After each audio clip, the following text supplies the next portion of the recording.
So, thank you, Jorge. Thank you so much. Thank you for selecting for a talk. And today I'm going to talk about my postdoctoral work about how intratumoral microbiota affect the tumor heterogeneity at spatial and cellular level.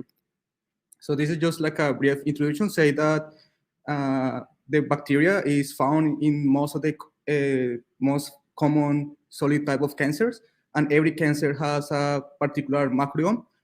Because of this, it has been thought that we can use the microbiome as a diagnostic tool to predict the outcome of cancer in different clinical settings. And in this science paper, it's also showed that intratumoral bacteria is associated with immune and epithelial compartment. So the tumor microbiota is a fundamental component of the tumor microenvironment. As I said before, is present in most common solid cancers. And according to imaging techniques, it's been shown that the intratumoral bacteria is associated with the epithelial and in the immune compartment, and it seems that they are located intracellular. However, in this talk, we are going to show you what is the microorganisms that seems to populate the tumor microenvironment, what type of host cells they interact with, and at the end, I'm going to show you what is the transcriptomical changes that are associated with the presence of intratumoral bacteria. So this is the first part of my results, and it's just to evaluate the spatial distribution of intratumoral bacteria in the tumor tissue. So in order to ask these questions, we isolate colorectal cancer samples from patients, and then we split every tumor piece in 4 different pieces of tumors, and then we perform microbial analysis in every piece. And as you can see here, there is variations in the microbial composition from different pieces of the tissue from the same sample. And if you focus in these samples, in these patients, we found that is also a heterogeneous distribution of Fusobacterium. And if you focus in the patient number 7, the range of Fusobacterium abundance is between 8% and less than 20%, meaning that Fusobacterium has a heterogeneous distribution along the tumor tissue.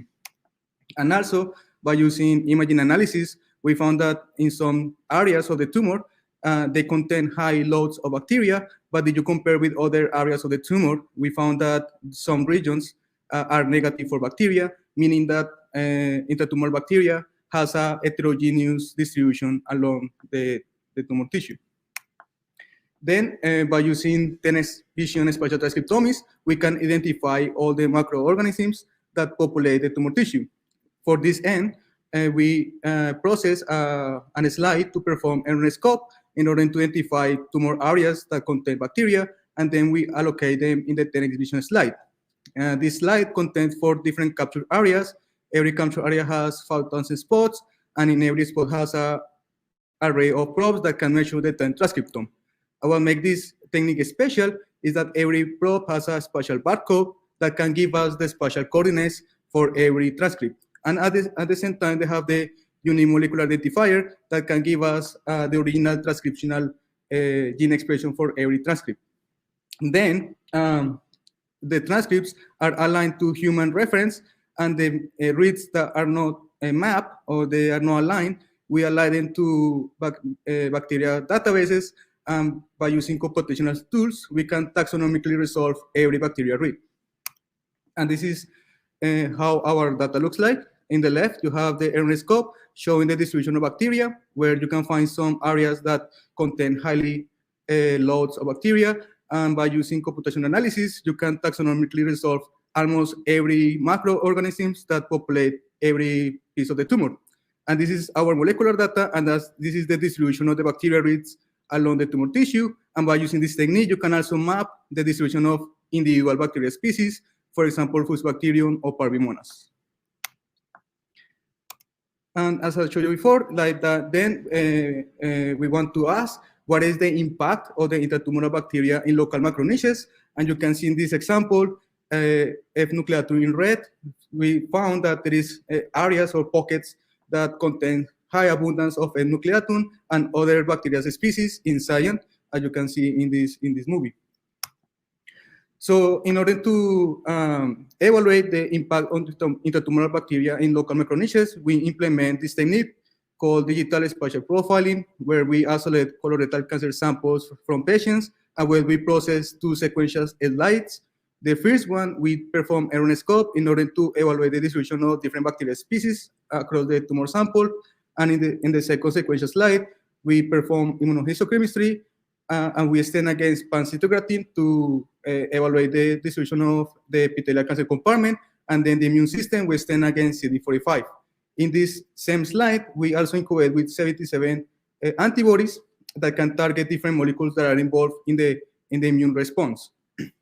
Very similar to our previous technique, in this technique, every antibody is attached to a UV linker and a barcode oligo. So when we illuminate areas of the tumor that contain bacteria, and we illuminate with UV light, the barcode oligo is detached from the antibody, and then we can sequence and then give us the spatial coordinates for every target.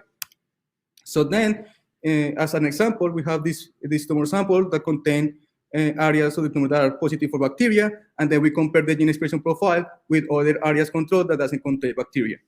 And then we can do the analysis in the immune and the epithelial compartment separately.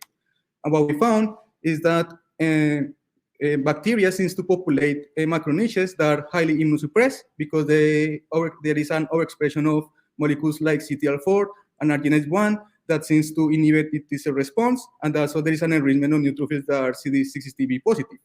In the epithelial compartment, bacteria seems to populate microniches that contain highly transformed cancer cells because there is a down regulation of the molecule P53, and there is also an inhibition of Ki67, meaning that these macroniches, the cancer cells, could be resistant to chemotherapies, and they might have a higher metastatic potential compared to other areas of the tissue.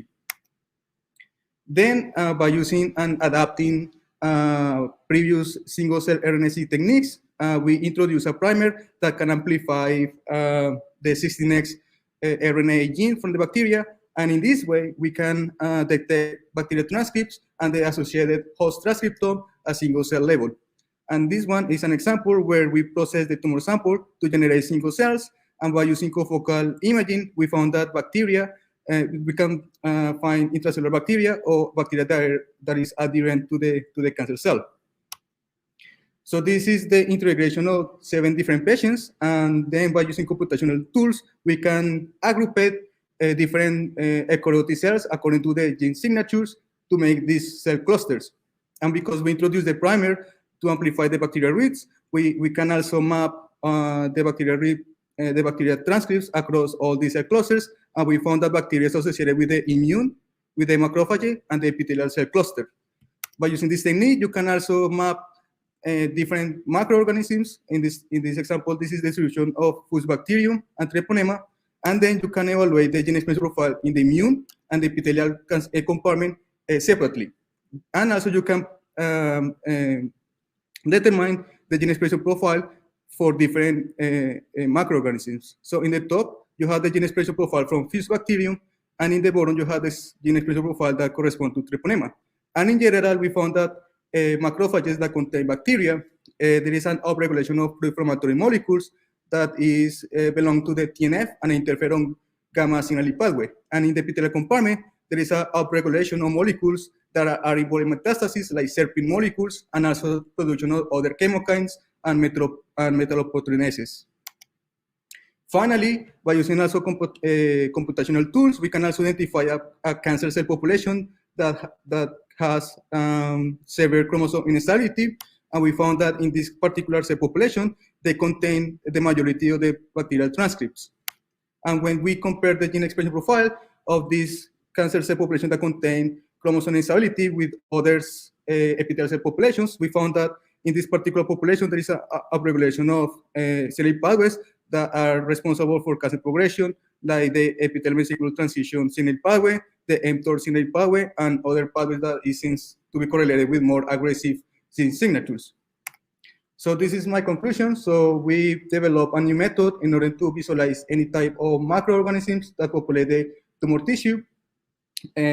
According to our DSP data, bacteria colonize regions of the tumor that are less vascularized and they are highly immunosuppressive, which can inhibit the T-cell response. According to our single-cell RNA-seq method, bacteria seems to interact with the epithelial and immune compartment, and they can affect the gene expression profile in these two different compartments, and intratumoral bacteria seems to be associated with more aggressive cancer types in the tumor tissue. So I am very, it is in my acknowledgement, I want to thank my mentor Susan and all the members of the lab, and also previous members, Kathleen and Alex, to be involved in this project. And I'm very happy to answer all your questions in the Q&A session. Thank you so much.